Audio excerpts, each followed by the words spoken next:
Dear students, today we will have a discussion on the poem written by Gajendra Patel, and the poem's title is On Killing a Tree. Let us have some idea about the author. Gajendra Patel is not only a poet but also a painter and an environmentalist. He was born in a well-educated family. His father is a dentist and he is a general practitioner, having completed his medical degree from Great Medical College, Mumbai.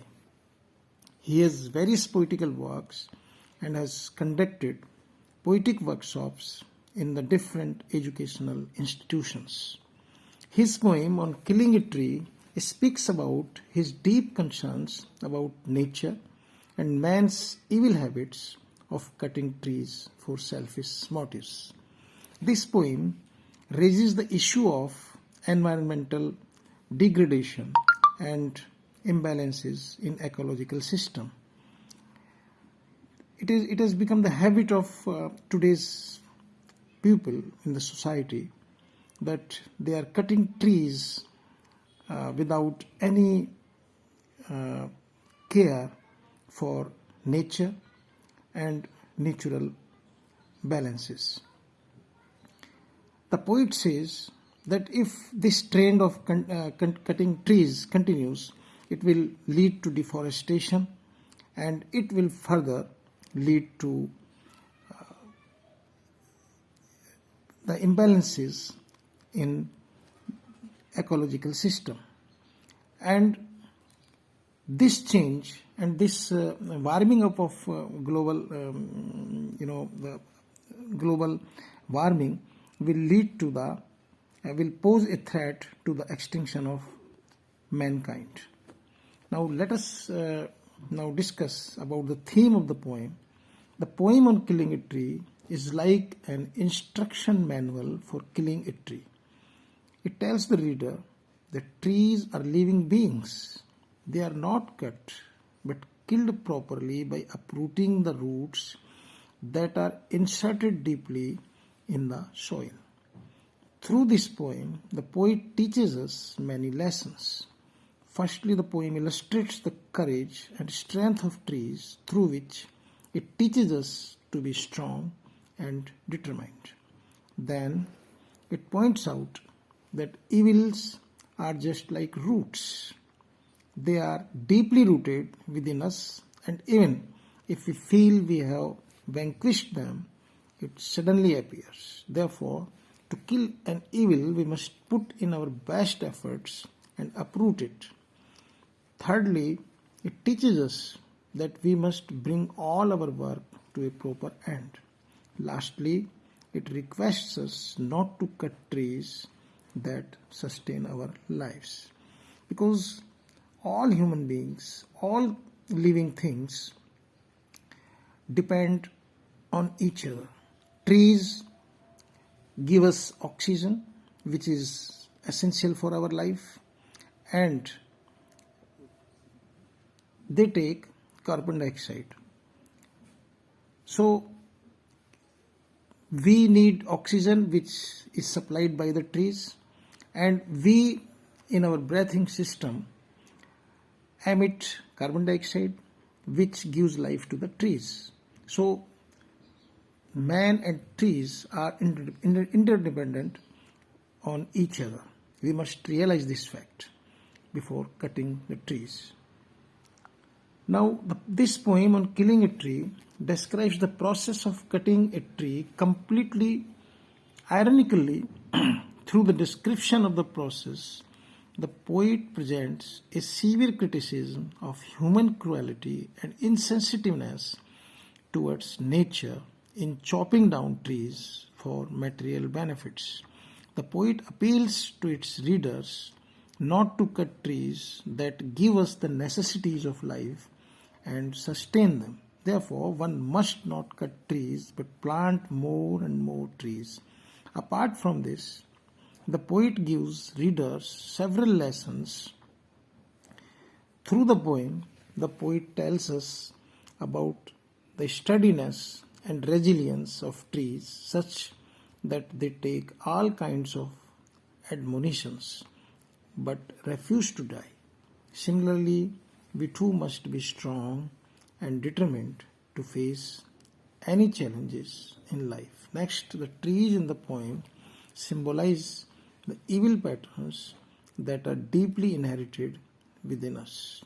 We may think that we have gotten rid of it, but they may suddenly appear until and unless we put in our best efforts. Lastly, the poem states that we must complete our work efficiently and wholeheartedly. Now, we will explain this poem by stanza. Stanza first. The poem starts by pointing out that it takes a lot of time to cut a tree. The simple act of stabbing it with a knife is not enough to kill a tree. It is not an easy job to kill a tree, as it has grown strong by absorbing many elements from many years. It has taken nutrients from the soil and absorbed sunlight, air, and water for a long time, such that many leaves had grown on it.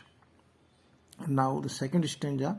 In this second stanza, the poet states that we need to do a lot of effort to kill a tree. According to him, a simple stab and chop won't kill the tree completely.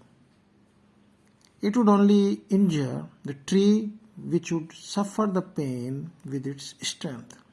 The fighting spirit of the tree shall soon receive its full strength, and with time the injured bark will heal and the tree will grow again. Green twigs and small branches will grow again on the tree. Consequently, the tree will grow its full size again as it was before being cut or killed. Therefore, it is not easy to kill a tree with these measures.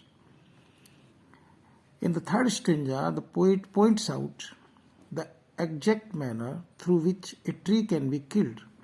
He states that to kill a tree completely, its roots need to be taken out of the deep soil where it is hiding inside the earth. The root is the strength of the tree. It gives support to the tree, and its most vulnerable as well as the sensitive part. It needs to be snapped out entirely from deep inside the earth. Now, in the stanza number 4, the poet says that once the roots are uprooted, they will get exposed to the sun and the air. As a result, the roots start dying due to the heat. The roots become brown and the soft surface becomes hard and dry. After some time, it loses its shape and starts twisting. Finally, the tree will die. On Killing a Tree is a poetic work of Gajendra Tayal Patel. He has beautifully described the effort to kill a tree and what it signifies to the whole world. A 4-stanza poem is easy to understand, and its summary will help students to understand the true meaning of the poem. So,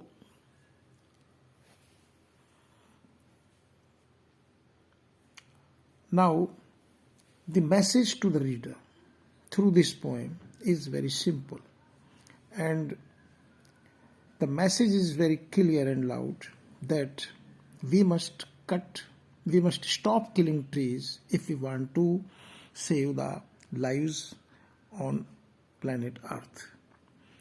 Trees are very important for the life of a human being because the oxygen is supplied by the trees and it purifies the whole atmosphere when carbon dioxide is taken by the trees. So in this process, all human beings and the trees are dependent on each other for their existence. We must understand this lesson very clearly, and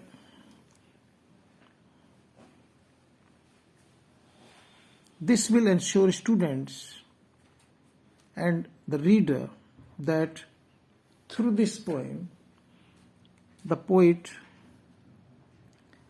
raises the issue of an environmental pollution and the devastation that is being done to the nature by our human activities.